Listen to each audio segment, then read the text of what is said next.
हमारे नबी हजरत मोहम्मद सल्लल्लाहु अलैहि वसल्लम एक ऐसी हस्ती गुजरे हैं जिन्होंने कभी अपने दुश्मन को भी नुकसान नहीं पहुंचाया, लेकिन आपके दुश्मनों ने आप पर कई बार जुल्म किया और आपको नुकसान पहुंचाने की कोशिश की। एक बार ऐसे ही आपके एक दुश्मन ने आपको जहर दे दिया था। आखिर से वाकया कब पेश आया था और आप पर उस जहर का क्या असर हुआ था, ये सब हम आपको इसी वीडियो में बताएंगे। इसीलिए इस वीडियो को आखिर तक जरूर देखें और इसे जरा भी मिस न करें। ये बात उस वक्त की है जब मुसलमानों ने खैबर को फतह किया था। जंग खत्म होने के बाद नबी सल्लल्लाहु अलैहि वसल्लम ने कुछ दिन और खैबर में गुजारने का इरादा किया। खैबर को फतह करने के बाद हमारे नबी ने वहां रहने वाले सभी यहूदियों के साथ काफी अच्छा व्यवहार किया और सभी के साथ काफी नरमी से पेश आए। खैबर को मुसलमानों ने फतह कर लिया था, इसके बावजूद वहां के यहूदी बेहद अमन और सुकून के साथ वहां रह रहे थे। इन्हीं यहूदियों में एक औरत थी जिसका नाम ज़ैनब बिन हारिस बताया जाता है। उसने एक दिन हमारे नबी की दावत की और आपने उस औरत की दावत को कबूल कर लिया। उस औरत ने आपसे पूछकर आपके पसंदीदा खाने बनाए। आप अपने कुछ साथियों के साथ उसके घर खाने के लिए पहुंचे। वो यहूदी औरत अंदर ही अंदर मुसलमानों से नफरत किया करती थी और दूसरे यहूदियों के साथ भी मिली हुई थी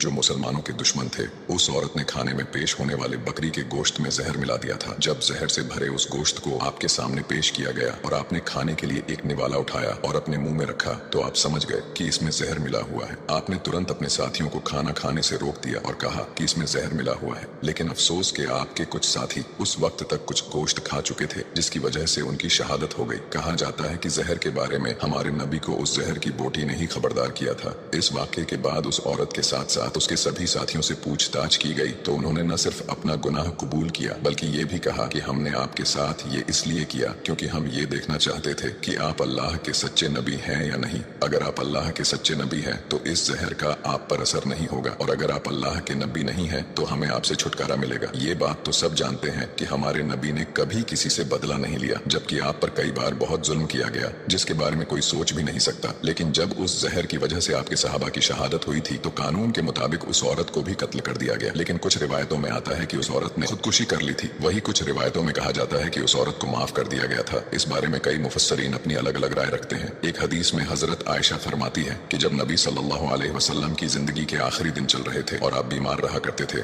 उस समय आप कहा करते थे कि खैबर में जो मैंने जहर से मिले हुए गोश्त का टुकड़ा खाया था उसका दर्द मैं आज भी महसूस कर सकता हूँ। ये बात कई किताबों से साबित है कि उस जहर का असर हमारे नबी के आखिरी दिनों में देखा गया था और इसी जहर के असर ने आपकी वफात में एक अहम किरदार अदा दिया था।